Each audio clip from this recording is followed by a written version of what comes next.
I was walking up here, and you know, this is the dangerous part about being working on a game like Infamous. Is you look around and you think, the Department of Unified Protection. Please stay on the line for an important message from our director, Brooke Augustine. Bioterrorists. What do you think when you hear that word?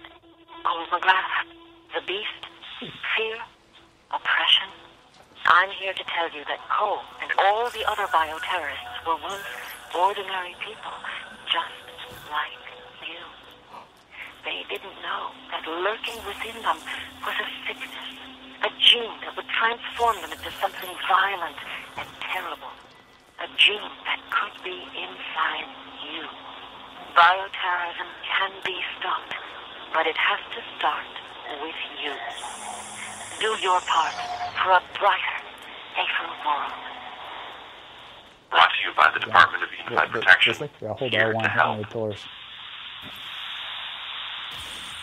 Oh, measure L1, Goodbye. All right. That was creepy. That was cool. Yeah, that was cool.